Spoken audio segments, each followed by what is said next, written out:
Salut à tous, aujourd'hui un numéro spécialité du petit journal du Japon, pas trop long, hein, avec des nouvelles plutôt légères, mais quand même intéressantes, j'espère. Et on commencera par parler des métiers qui font rêver les enfants japonais.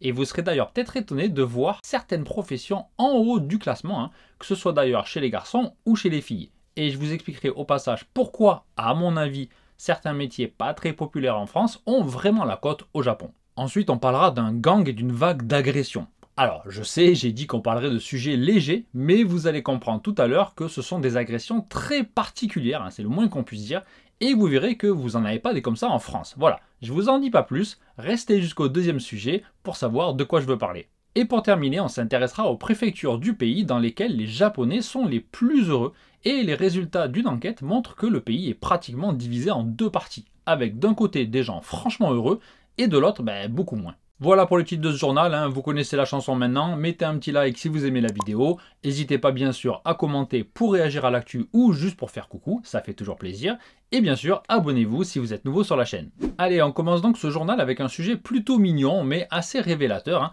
puisqu'on va parler du métier que les écolières et les écoliers japonais rêvent de faire quand ils seront grands. Et certaines réponses montrent vraiment qu'il y a pas mal de différences dans l'image de certains métiers par rapport à la France. En fait, comme chaque année depuis 1999, la société Cool-Alee qui fabrique le cuir qui sert à fabriquer les landaucelles. Alors les landaucelles, ce sont les fameux cartables des écoliers japonais. Eh bien, cette société a fait un sondage auprès des élèves de CP pour connaître le métier qu'ils rêveraient de faire plus tard.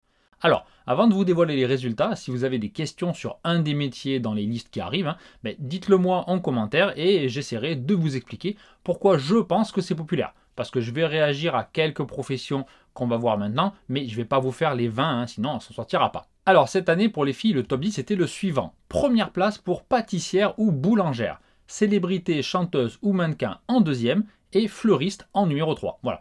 Ensuite, on a médecin, policier, auxiliaire de crèche, infirmière, professeur, marchande de glace et esthéticienne. Alors pour ceux qui habitent au Japon, je pense que la première place n'est pas vraiment une surprise, mais c'est vrai que si vous n'êtes jamais venu ici, j'imagine que vous êtes peut-être un peu étonné de voir que pâtissière ou boulangère font rêver les petites japonaises. Et en fait, au Japon, il y a vraiment des boulangeries et des pâtisseries partout, et de plus en plus, je dirais. Franchement, depuis que je suis arrivé à Yokohama, en tout cas, il y a 11 ans, je trouve qu'on en voit de plus en plus souvent et un petit peu partout. Rien qu'à 5 minutes à pied de ma gare, il y a déjà 2 pâtisseries, dont une très très bonne et une très bonne boulangerie qui fait de bonnes baguettes. C'est pas donné, mais c'est très bon. Et alors si vous allez dans les sous-sols des grands magasins comme Takashimaya ou Sogo par exemple, c'est blindé de boutiques qui vendent tous les gâteaux possibles et imaginables. Et je ne vous parle pas de pâtisseries japonaises, il y en a bien sûr, mais ce sont les pâtisseries occidentales qui sont vraiment très très populaires. Et en plus, en général, elles sont vraiment très bonnes, aussi bonnes qu'en France, si ce n'est meilleures. Pour les baguettes, c'est beaucoup plus discutable. Il y a des boulangeries qui font du pain excellent, c'est pas très difficile à trouver, mais il y en a d'autres qui font vraiment des trucs pas terribles, mais bon, c'est comme partout, et même en France, toutes les boulangeries ne se valent pas. Alors voyons maintenant le classement du côté des garçons. En 1, on a policier, suivi de sportif de haut niveau, puis pompier ou sauveteur en 3e position.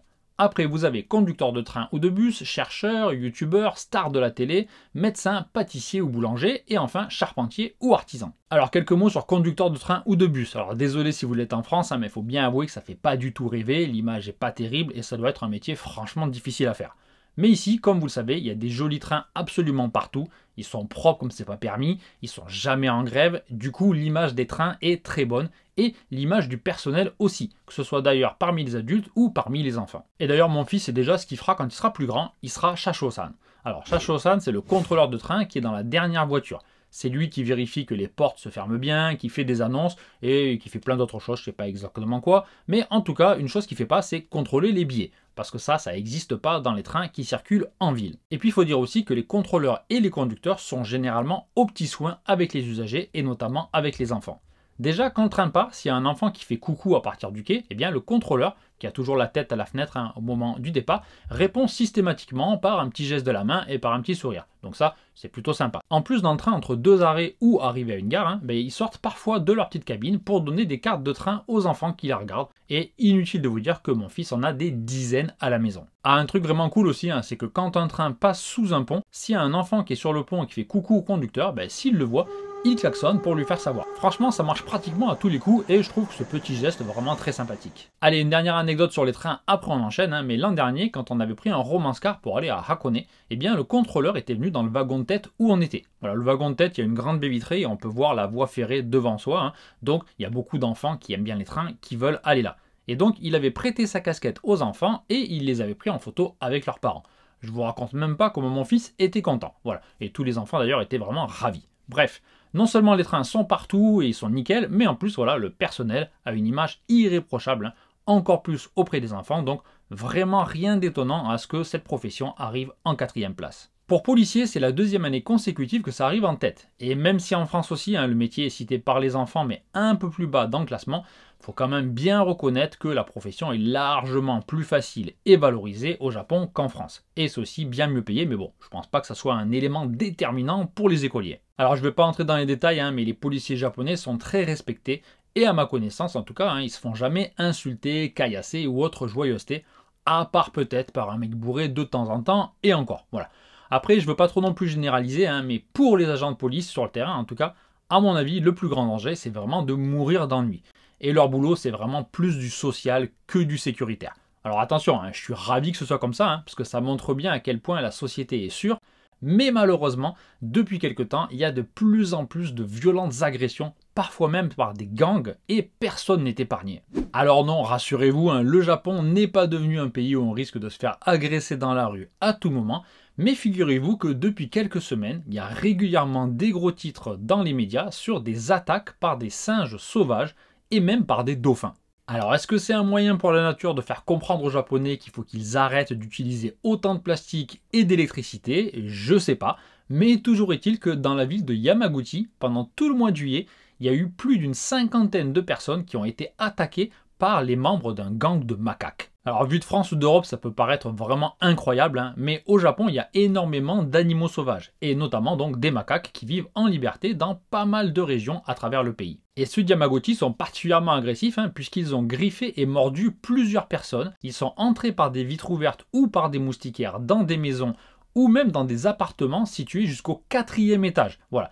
Et il y en a même un qui est rentré dans une école maternelle et qui a attaqué des enfants. Heureusement, personne n'a été gravement blessé, hein, mais ça craignait tellement au bout d'un moment que certains enfants ne pouvaient plus aller à l'extérieur quand ils étaient à l'école et que la ville conseillait aux habitants de bien s'enfermer chez eux et surtout de ne pas regarder les singes dans les yeux s'ils en croisaient un, parce que ça pouvait être pris comme un signe de provocation. Et au final, les autorités ont capturé et euthanasié 2 singes qui étaient soupçonnés d'être responsables de plusieurs de ces attaques. Voilà, alors bien sûr la nouvelle fait un peu sourire, hein, mais ça doit quand même pas être très fun de se faire agresser par un singe alors qu'on dort peinard à la maison. Franchement, si ça m'arrivait, je pense que je ferais un arrêt direct. Alors si avec des singes encore, ça irait, vous me direz, hein, mais les dauphins s'y mettent aussi. Et cette fois, c'est sur la place de Koshino, dans la préfecture de Fukui, que des dauphins agressifs ont mordu les bras de pas mal de personnes pendant qu'ils se baignaient. Du coup, maintenant, il y a des panneaux pour prévenir les baigneurs de faire attention aux dauphins, parce qu'il y a des risques de se faire mordre, et parce qu'ils sont tellement habitués en fait à l'homme, hein, qu'ils nagent vraiment très près de la plage, hein. Quand il y a de l'eau à hauteur de genoux, on peut avoir des dauphins autour de soi. Alors rassurez-vous, cette fois-ci, aucun animal n'a été tué, hein. Les autorités essaient juste de les faire partir en émettant des ultrasons. Voilà. Parce qu'évidemment, hein, à part dans un village d'amateurs de carnage à Wakayama, de l'autre côté du pays, aucun japonais normalement constitué ne trouve normal de tuer des dauphins, je vous rassure. Enfin bon, pour en revenir à ces attaques, hein, là aussi, aucun blessé grave. Et si je vous ai parlé de ces 2 séries d'incidents, c'est bien sûr parce que d'un côté c'est assez étonnant, et puis que ça montre aussi à quel point, hein, la nature est vraiment incroyablement présente et préservée au Japon. Il y a des dauphins au bord des plages, il y a des singes sauvages, et il y a même pas mal d'ours. Et d'ailleurs, un petit conseil, faut vraiment faire gaffe si on se balade en forêt, notamment à Hokkaido, mais dans d'autres régions aussi, hein, comme à Toyama par exemple ou Fukushima, parce que chaque année, il y a 1 ou 2 personnes qui se font tuer par des ours et il y a plusieurs dizaines de blessés. Alors à Yokohama, niveau ours, ça va, on n'est pas trop emmerdé, mais il y a quand même beaucoup d'animaux et on peut tomber notamment sur des serpents ou même sur des tanuki. D'ailleurs, j'en ai déjà vu un dans mon quartier, j'étais très étonné. Franchement, je trouve ça assez incroyable, hein, surtout qu'avant de venir au Japon, à part des rats, franchement, j'avais jamais vu d'animaux particuliers ou même de gros insectes en ville. Bon, ça n'a pas que des bons côtés, hein, parce que de temps en temps, il y a des grosses mantes religieuses ou même des araignées comme ça qui sont devant la maison ou même qui arrivent à rentrer dans la maison. Donc, dans ces situations, je regretterais presque qu'il y ait autant de nature. Mais globalement, voilà, hein, l'environnement et la conservation de la nature ici, c'est vraiment un truc très étonnant, dans le bon sens du terme, bien entendu. Et comme j'en avais déjà parlé dans une vidéo, c'est d'ailleurs un des points qui me font autant aimer la vie à Yokohama et à Kanagawa, hein, la préfecture. Mais apparemment, je suis peut-être une exception. Parce que beaucoup de Japonais qui habitent dans la même préfecture que moi, n'y seraient pas vraiment heureux. C'est en tout cas ce qui ressort d'un sondage effectué auprès de 23 000 Japonais et Japonaises âgés de 15 ans et plus et qui leur demandait simplement s'ils étaient heureux. Alors plus en détail, les participants étaient interrogés sur plusieurs points comme leur bonheur, le bien-être quotidien, l'attachement à leur région ou encore s'ils voulaient y rester longtemps ou pas. Et à ces questions, les habitants de Kanagawa étaient nombreux à répondre qu'ils n'étaient pas vraiment heureux ou pas du tout heureux. Et résultat des courses, Kanagawa se retrouve à la 45e place du classement sur 47 préfectures du pays. Donc voilà, c'est vraiment pas glorieux. Bon, je me console en me disant qu'autour de Kanagawa, c'est même combat, puisque Chiba est 44e et Tokyo 46e. Il n'y avait pas d'explication à ces chiffres, mais je pense que c'est surtout à cause du rythme de travail et du stress d'habiter en ville, ou de se frapper évidemment de longs trajets pour aller bosser. Et à la dernière place, on retrouvait Akita, au nord du pays. Donc là, ça s'explique plutôt, à mon avis, par le contraire. C'est une région très rurale et beaucoup de jeunes veulent en partir le plus tôt possible. Et puis, il faut vraiment aimer la neige pour y être heureux. Du côté des endroits où il fait bon vivre, Okinawa est en tête pour la deuxième année consécutive avec presque 42% de ses habitants qui ont dit être très heureux et 36% un peu heureux, alors qu'ils étaient seulement 8% à être pas vraiment ou pas du tout heureux. Et puis comme le podium est complété par Kagoshima à la deuxième place, puis par Miyazaki à la troisième, toutes les deux situées à Kyushu, les trois préfectures les plus au sud du pays finissent aux 3 premières places. Et d'une façon générale, les 20 premières places sont occupées par des préfectures de l'ouest ou du centre du pays. Bon, personnellement, ça ne me donnera pas envie de déménager pour autant, je suis très heureux à Yokohama, vous le savez, mais si de votre côté vous n'êtes pas encore au Japon et que vous comptez venir un jour ici, ça peut valoir le coup de s'intéresser à ces régions qui semblent vraiment être plébiscitées, en tout cas par leurs habitants. Et au passage, si vous avez le projet de venir vous installer au Japon, préparez bien votre budget en regardant par exemple la vidéo que j'ai sortie cette semaine sur le sujet. Même si vous comptez pas venir vous installer ici, je pense que ça vaut quand même le coup de la regarder. Vous apprendrez peut-être quelques trucs intéressants, notamment au niveau des prix. Mais voilà, je vous en dis pas plus, je vous mettrai la vignette par ici dans quelques secondes, vous aurez qu'à cliquer dessus. Voilà, c'est tout pour cette semaine, donc si ce journal vous a intéressé, il y a le bouton merci sous les vidéos, vous avez l'habitude maintenant, et il y a mon compte Patreon bien sûr, pour ceux d'entre vous qui souhaiteraient me soutenir plus régulièrement. Alors changement de t-shirt pour terminer avec un magnifique t-shirt de la ligne KQ de Yokohama, pour vous annoncer qu'il n'y aura pas de petit journal du Japon la semaine prochaine ni la semaine suivante. Voilà,